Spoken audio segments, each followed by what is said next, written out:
এটা কিন্তু black colour না, আমি আবারও বলি এটা কিন্তু ব্ল্যাক কালার না, এটা হচ্ছে সবচেয়ে সুন্দর একটা ডিপ সবুজ, সি গ্রিন না বলবো না, ডিপ সবুজ কালার, মানে অনেকে কালচে পাতা টাইপের সবুজ কালার পছন্দ করেন এবং সেটা যেন সফট কোয়ালিটি হয়।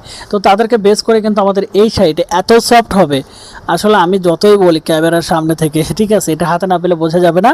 আপনারা যারা পারচেস করতে চাচ্ছেন আমাদের কাছ থেকে এই সফট বলাকাশ শাড়িগুলো, তারা কিন্তু পারচেস করতে পারবেন। হ্যাঁ, একটা কথা বলি, সেটা হচ্ছে আমাদের কাছ থেকে এই শাড়িগুলো আপনারা তাঁতি রেটে নিতে পারবেন। আপনারা দেখতে পাচ্ছেন প্রত্যেকটা শাড়ির ভিতরের কোয়ালিটি এত সুন্দর হবে, এত সফট কোয়ালিটি হবে, হাতে না ফেলে বুঝতেই পারবো না যে এতটা কোয়ালিটি আসলে হয়। কারণ আমরা এত কনফিডেন্সের সাথে কিন্তু শাড়িটা দেখাচ্ছি, তার মানে ভালো না হলে কখনোই এত কনফিডেন্স নিয়ে কিন্তু আমি ভিডিও করতাম না। শুধুমাত্র আপনারা যারা আসলে মেইন সোর্স থেকে শাড়ি পারচেস করতে পারেন না তাদেরকে বলি, যারা হস্তশিল্প ছোটোখাটো উদ্যোক্তা এবং পরীক্ষা শেষে কিছু একটা করতে যাচ্ছেন, বিজনেস করতে যাচ্ছেন শাড়ি নিয়ে, তাদেরকে বলি যে আপনারা মেইন সোর্স থেকে আমাদের কাছ থেকে এই শাড়িগুলো পারচেস করতে পারবেন একেবারে হোলসেল রেটে, তাঁতি রেটে, স্টুডেন্ট বাজেটলি এবং প্রিমিয়াম কোয়ালিটি শাড়িগুলো একমাত্র ফেব্রিক্স থেকে। ধন্যবাদ সবাইকে, ভালো থাকবেন, সুস্থ থাকবেন, আল্লাহ হাফেজ।